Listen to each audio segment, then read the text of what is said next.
was a great war, long before we were born. Our gallant soldiers fought from the Yukon to the Yangtze. We were winning, too. And then those damn Reds launched. We barely got our birds up. But at least it knocked the damn Red Menace back into the Stone Age. You see, we had planned ahead. We were ready. We had a number of sanctuaries that would enable the glorious American civilization to endure. This facility, the vaults, were part of a great plan.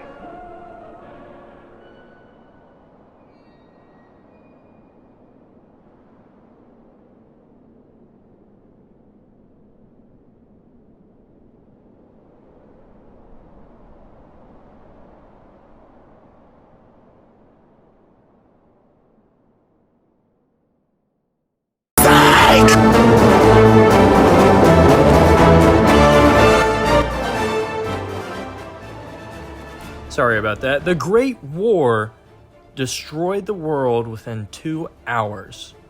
We both know that the United States survived. But what about China? We know that the other nations abroad the world survived in some capacity, based off the information in the Fallout 3 game guide, mentioning that Mr. Tenpenny immigrated from the United Kingdom to the United States of America, post-war. Even bits of Canada survived. We see Marge in Fallout 2 was born in Canada, and even a civilization called Ronto is mentioned in Fallout 3's DLC, Repit. This could indicate that the other nations had their own vault programs. You see, the Fallout Bible says that in 2060, the European Commonwealth broke up after the end of the Euro-Middle Eastern War, which had a limited nuclear exchange. And yet, people that we know of survived in the United Kingdom, eventually leading to Tenpenny and even Moriarty immigrating from the British Isles to the United States. If European countries, after a crippling war, were able to afford to construct some sort of nuclear vault shelter, why couldn't a juggernaut nation such as China do the same? So some people will say that China simply could not afford to create vaults, but I beg to differ. So Vault 13 in Fallout 1, which was a fully equipped vault, cost $645 billion with a B to produce. But you gotta remember, Fallout Universe dollar is severely devalued. So in the game, during the intro screen, we see that this average car is quoted at $200,000. So if we do the math and assume a car today would cost around $30,000, $1 is approximately 6 Fallout dollars, so 200k to 30k for the ratio. So if we apply this ratio to the $645 billion figure, the construction of Vault 13 and presumably any other complete vault would cost around $107 billion in real world money. This is still a lot, but it's more affordable for China. With that budget, the Chinese government will be able to spare enough money for some nuclear fallout shelters. And if the theory of China starting the Great War is correct, then they surely would have had at least a shelter for top government officials. Even if China had not been prepared for the Great War, as President Richardson said, other Chinese nuclear submarines or ships in the Chinese Navy might have returned to shore to rebuild China, just as the Chinese Xi built San Francisco. So despite the common consensus among Fallout fans that nothing out of China survived and the entire country turned into the glowing sea, if we take a look at real-life 60s China, we will see that China was preparing for total war with the Soviet Union. Some intelligence reports at the time also showed that nuclear annihilation of China was being considered by the USSR, which alarmed the Chinese.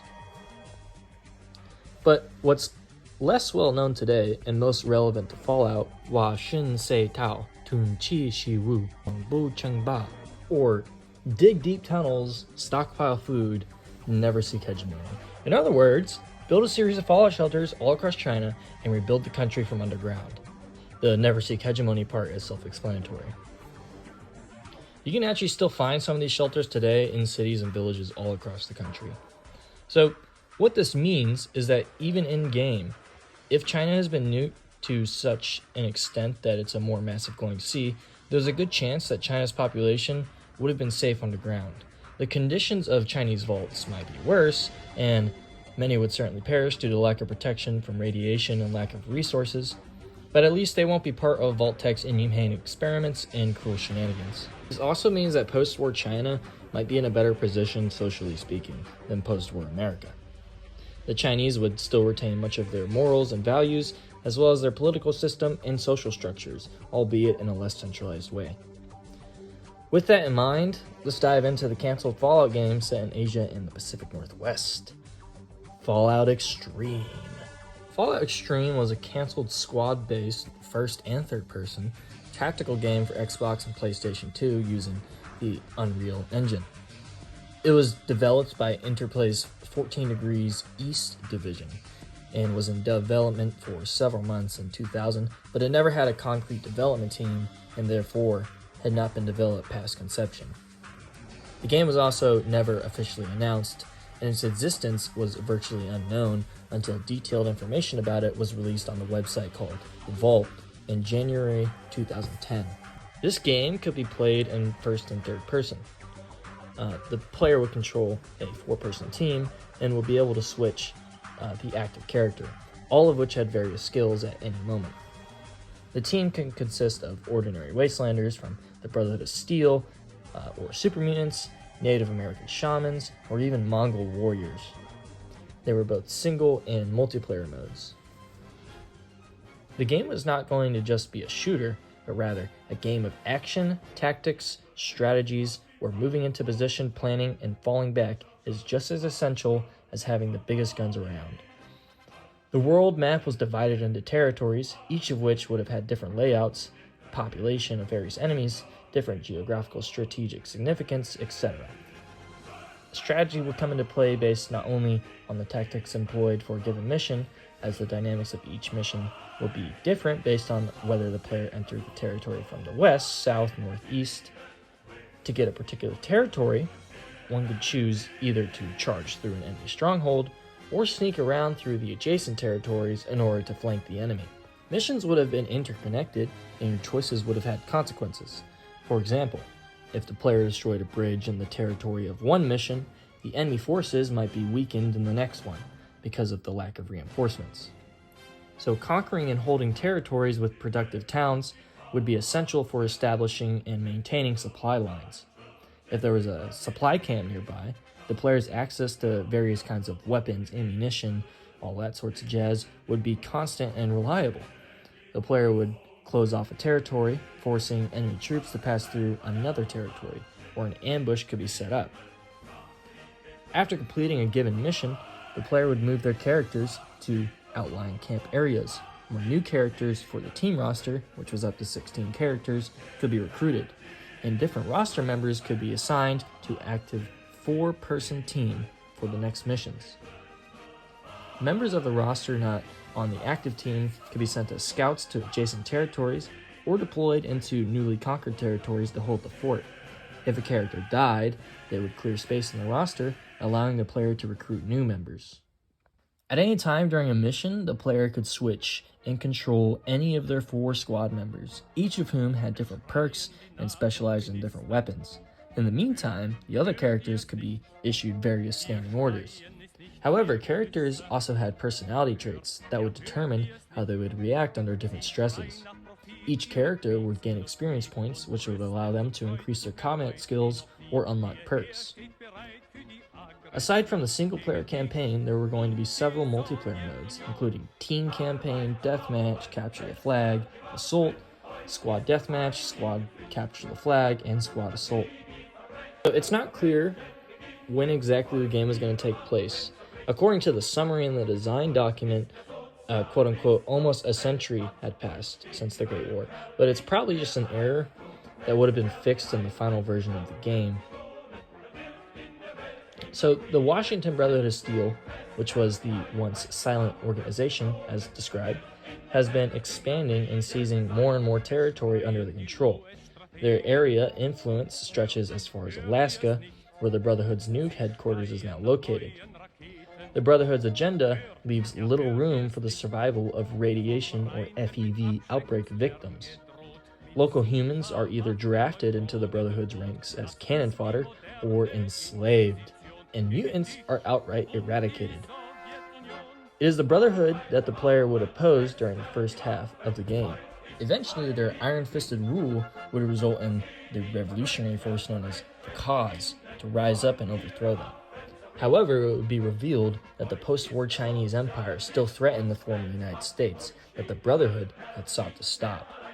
All player characters would be members of the Cause, a group of revolutionaries fighting first against the oppressive regime of the Brotherhood of Steel and then Imperial China. This gang arose from settlements around Mount Hood. After initial success in Washington and Oregon, destroying a major Brotherhood fort and gaining recruits from surrounding communities, they proceeded north. They pushed through Canada and into Alaska, wiping out Brotherhood positions and locations all the while. Only after completely wiping out the organization did they learn the reason for the push north. Imperial China was constructing a doomsday missile to completely destroy the remnants of the United States of America once and for all. The Brotherhood of Steel had been attempting to reach Beijing and destroy the missile before it can be completed.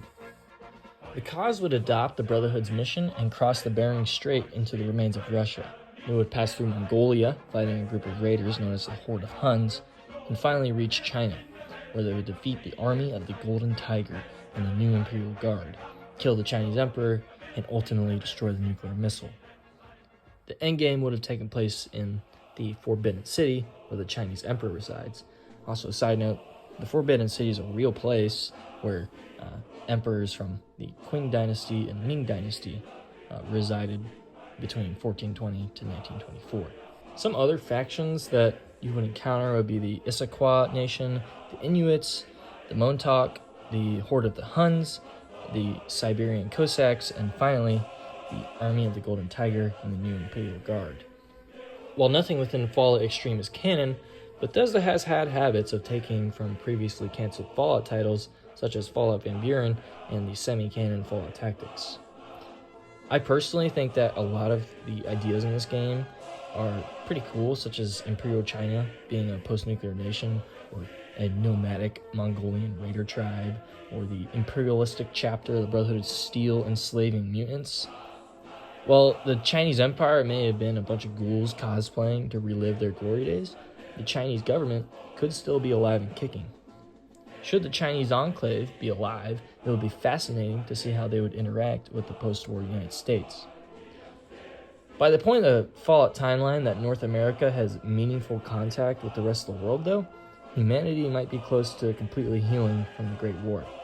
I, for one, would love to see a game set around 2500 to 2700, where more advanced nations begin entering a bizarre game of post-nuclear world politics.